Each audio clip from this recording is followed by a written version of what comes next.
কি ভালোবাসতেন।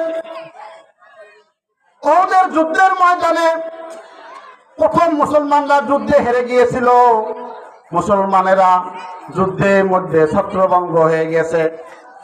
নবী করিম সাল্লাল্লাহু আলাইহি ওয়াসাল্লামের দান মুবারক শহীদ হয়েছেন।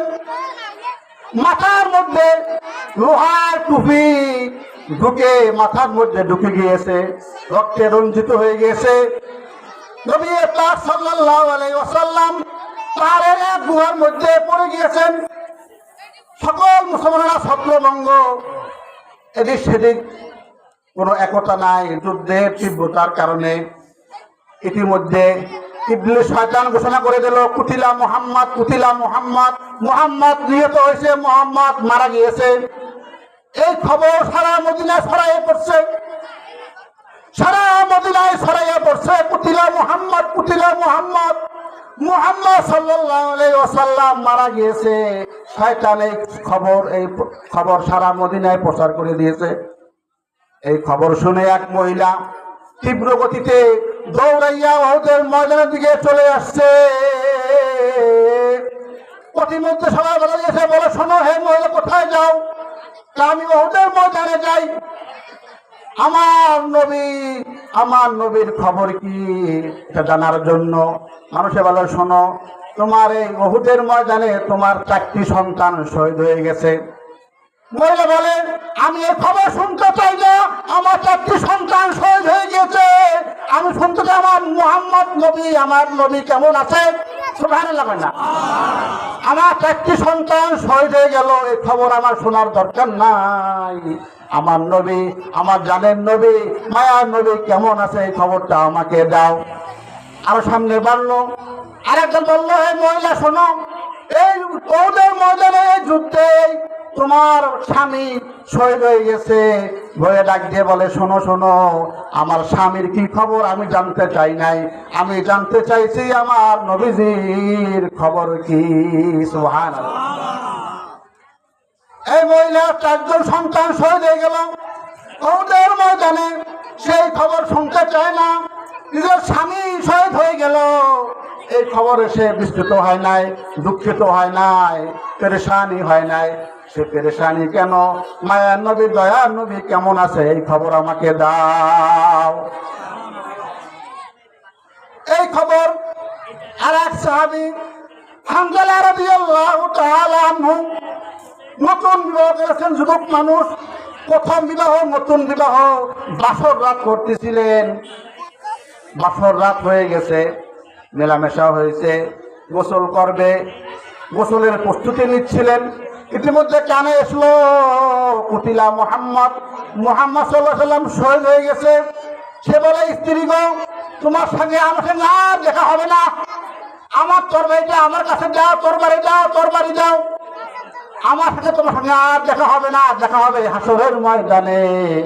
ওই যে শোনো কি জানি বলতেছে, মুহাম্মদ সাল্লাল্লাহু আলাইহি ওয়াসাল্লাম দুনিয়াতে আর নাই, তাহলে আমি হানজালা নয়ে থাকা কোনো প্রশ্নই আসে না, আমি আর বসার কোনো আমার দরকার নাই, তো আমার তরবারি আমার কাছে দিয়ে দাও, আমি উহুদের ময়দানে এখনই চলে যাব। গোসল করার সময় হয় নাই, তরবারি নিয়ে ওদের ময়দানে তরবারি দিয়ে অসংখ্য কাফের পশু কাটা করে নিজেও শহীদ হয়ে গেছে। যুদ্ধের শেষে নবী পাক সাল্লাল্লাহু আলাইহি ওয়াসাল্লাম আহত, সাহাবায়ে কেরাম অনেক আহত, অনেক শহীদ হয়ে গেছেন। শহীদদের লাশগুলি আলাদা করা হইতেছে, যারা আহত তাদের লাশগুলি তাদেরকে আলাদা করা হইতেছে। এক মহিলা এসে বলে, ইয়া রাসূলুল্লাহ, হাবিবাল্লাহ, আমার স্বামী হানজালা, তাকে আপনারা ভালো মতো গোসল দিয়েন, শহীদ হয়ে গেলে, যুদ্ধের ময়দানে জিহাদ করে শহীদ হইলে তার গোসল দেওয়া লাগে না, বিনা গোসলে তাকে দাফন করা হয়। কিন্তু আমার স্বামী হানজালা, তার তো গোসল ফরজ হয়ে গেছে, তাকে আপনারা গোসল দিয়ে তারপরে দাফন দিয়েন। এখন সকলে হানজালার লাশ খোঁজে, হানজালার লাশ উহুদের ময়দানে কোথাও নাই। কি ব্যাপার, হানজালার লাশ কোথায় গেল, লাশ কোথায় গেল? সবাই বিস্মিত, পেরেশান, হানজালার লাশ কোথাও পাওয়া যায় না। ইতিমধ্যে জিবরাইল আমিন আলাইহিস সালাতু ওয়াস সালাম নির্দেশন বলে, ইয়া রাসূলুল্লাহ, ইয়া হাবিবাল্লাহ, আপনি যার লাশ খোঁজ করতেছেন, যার লাশ আপনি খোঁজেন, হানজালাকে ফেরেশতারা আসমানে গোসল দিতেছে। বলেন সুবহানাল্লাহ। হানজালায় গোসল হবে জান্নাতের পানি দিয়ে, আসমানে গোসল হইতেছে। ফেরেশতারা গোসল দেওয়ার পরে তার লাশ আবার জমিনে নিয়ে আসবে। আপনার পেরেশানি হওয়ার কোনো কারণ নাই।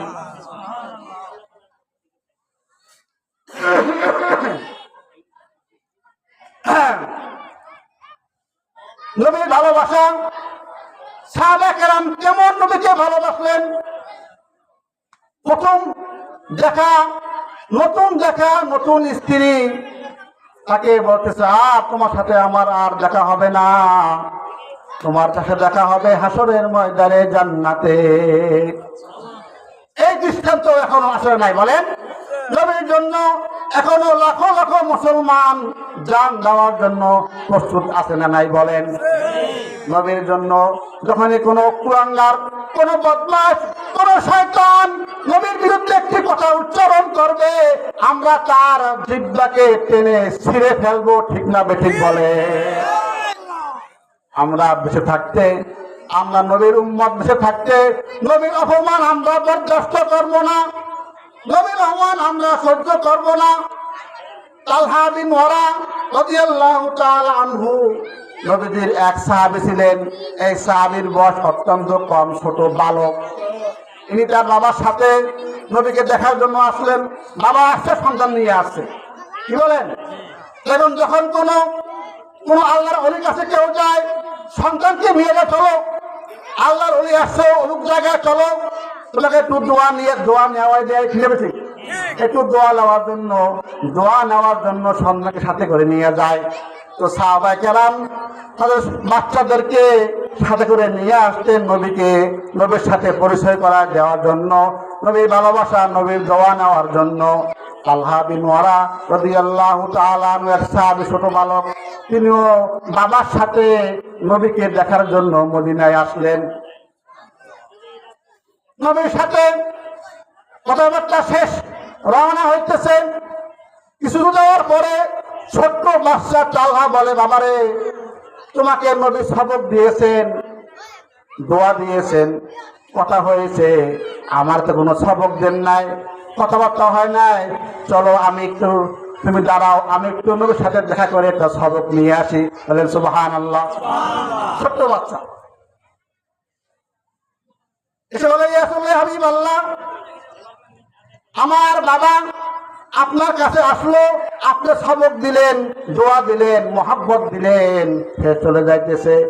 আমিও আপনার এক ছোট্ট সাহাবী, আমাকে একটি আপনি সবক দেন। নবীজি তার ভালোবাসা পরীক্ষা করার জন্য বলতেছেন, তালহা, তোমার কাছে যে ছুরি আছে, খঞ্জর আছে, যাও তুমি তোমার বাবার কল্লা কেটে নিয়ে আসো। এই ছোট্ট বাচ্চা সঙ্গে সঙ্গে তরবারিকে, খঞ্জরকে আলাদা করে হাতে নিয়ে দৌড় দিছে বাবার কল্লা